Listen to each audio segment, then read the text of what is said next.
million people are killed during the Holocaust. All right, a couple of pictures. We won't get to watch any of the video that goes with them today, but we'll do that tomorrow. A couple of pictures. Notice this picture here. What can you say about the people in this picture? They've had their head shaved, and that's on purpose. As people were brought into these camps, one of the first things they did was shave their head. And they'd take their hair and they'd set it aside because they're going to use that later. Okay? What else can you say about them? Yeah, they're not. What else? Okay, they're wearing a uniform, right? They look very young, don't they? They're about your age, maybe a little younger, but about your age. And they're the lucky young ones, because if you were too young, you would be exterminated. If you were too old, you would be exterminated because you couldn't work. If you were old enough to work, you at least got to live a little while longer. It might not have been very pleasant, but there's always hope, right? And again, the age is what struck me about that picture. Those are young people. Those are 12, 13, 14-year-olds.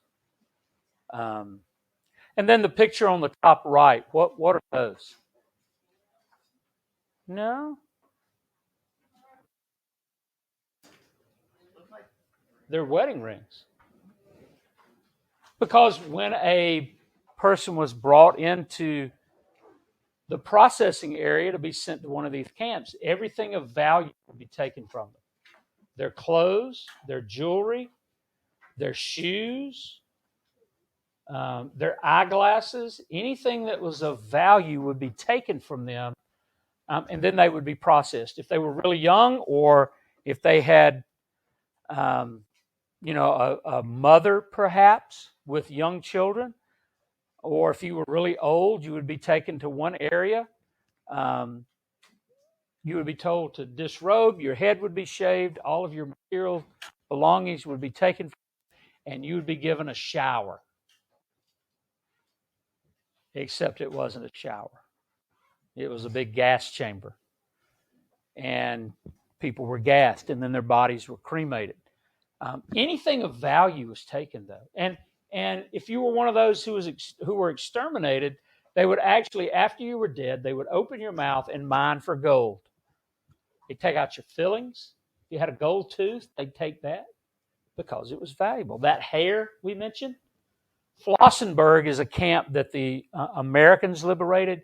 There was 14,000 pounds of human hair in bales. Think about how much hair that was. How much does your hair weigh? I bet they're eating a pound of hair in this room. Maybe. What? What? Your head might weigh a pound. So what do they do with the hair? They would sell it to wig manufacturers. They would sell it to people who made felt, because it's made out of hair. And then at the bottom right-hand corner, there's a gate to a camp, and it's Arbeit macht frei, which means work makes you free. Literally, it means work makes free. And for a lot of those who go into the concentration camp, they'll never be free until they're dead. That's where their freedom came from. They literally work themselves to death, or they are worked to death. And that's where their liberation comes from. Couple of videos that we'll watch first thing tomorrow. One is something that Hollywood came up with. The other is actually a U.S. Army film that was taken in 1945. And so be ready for that. Tomorrow we'll start class with that. All right? All right.